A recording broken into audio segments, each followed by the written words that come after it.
All right, Tim, you want to give your pick?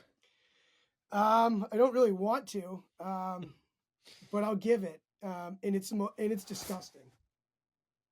What do you think it is? Whip around the room, Jack. What do you think it is? If I had to guess, I don't think that you're gonna go back to the well. Like, I genuinely think you banned them. But when I saw the Chargers laying 7.5 to Tennessee, I was like, how are the Chargers No, laying over I a don't think field he's goal capable right of now? going back to the well. I think you took the Broncos +8. Uppy? Jets on the road is short dogs. No, he's never. No, be realistic. He's never touching the Jets.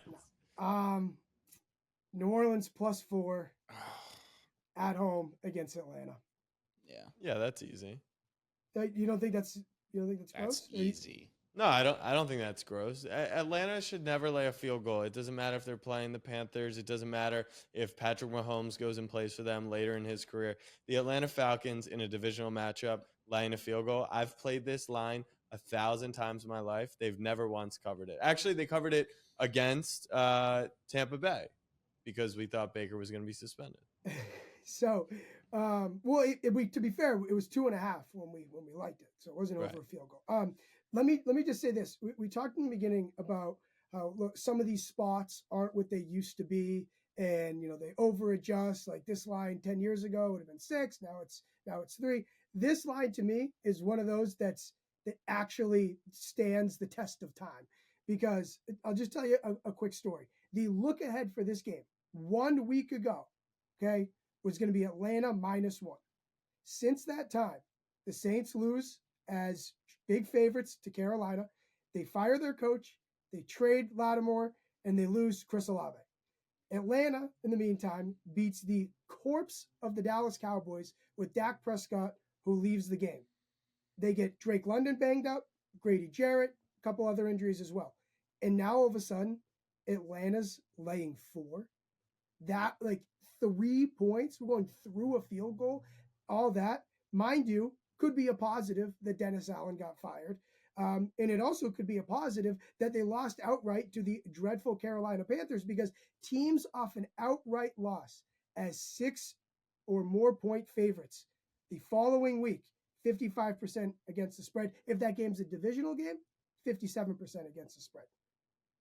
Love this. You gonna give credit to the statistician? Nope, I did that myself. Hey, let's go, Timmy K. Top rope. Don't go on his ass. Own that ass. Own that ass. Do you want to know who it's from? Tim Kalinowski. Hey, okay. Those are my favorite stats, the Timmy K specials. I will give you an EA. I will give you an Evan Abrams. The new coach bounce, dead cat bounce. It's happened 39 times. Coach fired midseason since 2003. Following week, that team is 22-17 against the spread. So not as automatic as people like to say. For me, this feels like whenever the coach is out, it feels like that bump as you're talking about, it's a vibes change. I feel like the vibes are low. I feel like the vibes are low, and because of Derek Carr, not because of I feel like the change in mentality is it's let's rally around this new coach, this interim coach, kind of like how Antonio Pierce with the Raiders did for a little last year. I feel like they all still fucking hate Derek Carr. Michael Thomas is going to be tweeting all week again. I don't know. You said it's gross, so go. Oh, you don't know what's happening. Tell me. The new head coaches or the interim? Who? Darren Rizzi. They're calling him Coach Riz.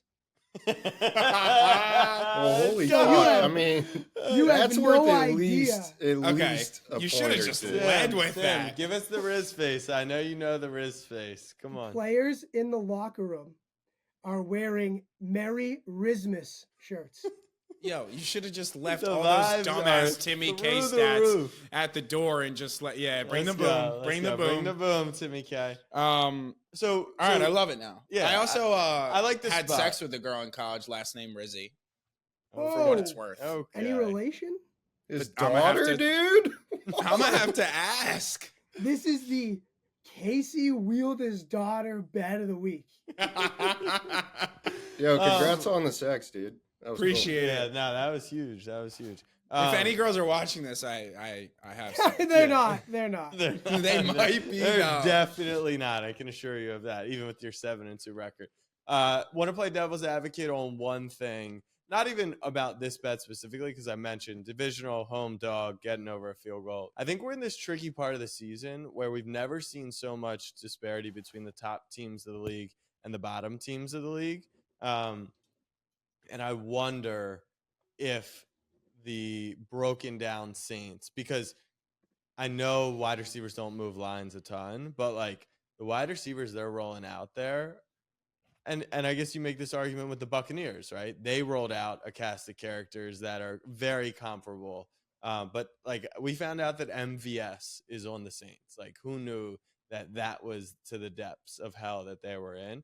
And I just think, where is the gap? Are we still at like the Saints are a below average team and the Falcons are an above average team, or are the Falcons true Super Bowl contenders, true division winners, and the Saints are like actually as bad as the Panthers? I don't think they are, but if we find out on Sunday that these low tier teams, like that's why I think the Titans aren't an auto bet at 7.5, because they just genuinely might be so far down in that tier. I don't know if the Saints are there. I think that's more for you to think about as you make this wager.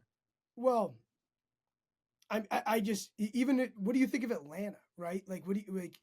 That's what I mean. Yeah, both sides. I'm saying both sides of it. I don't give a lot of credit to them crushing Dallas. I think you mentioned that they don't deserve that. But I do wonder if the Saints really should be, super downgraded in that game against Carolina. But we'll find out. +4. It's ugly.